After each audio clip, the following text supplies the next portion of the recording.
တဲ့သူလေးတယောက်ကြောင်းပြောပြချင်လို့ပါရှင်။မင်္ဂလာပါရှင်။အော်စကာတူမချူဆိုပါရရှင်။30ရက်4လ2026ကနေပြီးတော့ TikTok ကန်ဆယ်မယ် Facebook ကန်ဆယ်မယ် YouTube ကန်ဆယ်မယ်ဆိုပြီး3ခုလုံးကိုကန်ဆယ်မယ်လုပ်ပြီးပါတယ်ရှင်။အဲဒီမှာ TikTok ကန်ဆယ်မယ်လုပ်တဲ့အချိန်မှာ TikTok ကန်ဆယ်မယ်3ယောက်ကတော့J-Way ဆို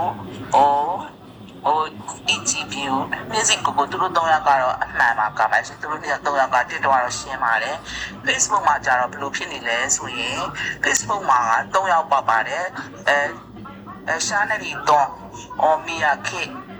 ဆွဲလေးမိမိပါပါတယ်အရင်ဆုံးဆွဲလေးမိမိကိုတော့သူက online တွေ့နေတော့ live လွှင့်နေတော့အချိန်မှာကြည့်တဲ့သူဖြစ်တဲ့အတွက်သူကတော့ချက်ချင်းသူ့ကိုတော့လွှဲပေးလိုက်ပါတယ်မီယာခင်းနဲ့ရှာနယ်လီတုံးကကြတော့နည်းနည်းလေးနောက်ကျမှလာပါတယ်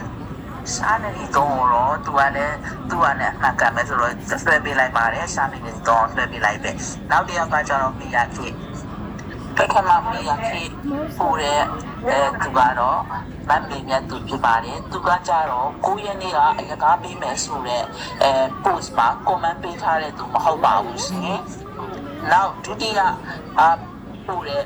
မီယာခေဦးကျော်သူကမှ9ရက်နေ့အလကားပေးမယ်ဆိုတဲ့post မှာ comment ရေးထားတဲ့သူဖြစ်ပါတယ်ရှင်မီယာခေနှစ်ယောက်စလုံးကိုတော့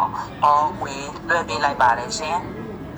ဒါပေမဲ့ငွေလေးမဖြစ်စလောက်ကလေးနဲ့ကိုယ့်ရဲ့နာမည်ကိုအထိခိုက်ခံပြီးတော့လေသွားတာကတော့မကောင်းတဲ့အကျင့်စာရိတ္တပါပဲရှင်ရှုကျမှာတော့ဘင်ကိုဖုန်းတင်နဲ့တဲ့3ယောက်ပေါက်ပါတယ်အဲ့ဒီ3ယောက်ထဲမှာတဲ့တယောက်ကိုပဲလွှဲပေးရပါသေးတယ်ကျန်တဲ့ဘင်ကိုနဲ့ဖုန်းတစ်ကမလာသေးတဲ့အတွက်ဘာမှလွှဲပေးလို့မရသေးဘူးဖြစ်နေပါတယ်ရှင်ပုံလေးတွေကတော့မီယာခင်း2ယောက်စလုံးပို့ထားတဲ့ဟာလေးတွေထည့်ပေးထားပါတယ်ရှင်ပြီးတော့အော်စကာတူမာရွှေဤသေးဆန်တဲ့ဆက်ဘယ်နှပဲရည်လဲ15ပဲရည်လား73ပဲရည်လား12ပဲရည်လားဆန်တဲ့ဆက်ကလေးကြောင်းထည့်ပေးထားပါတယ်ကျေးဇူးတင်ပါတယ်ရှင်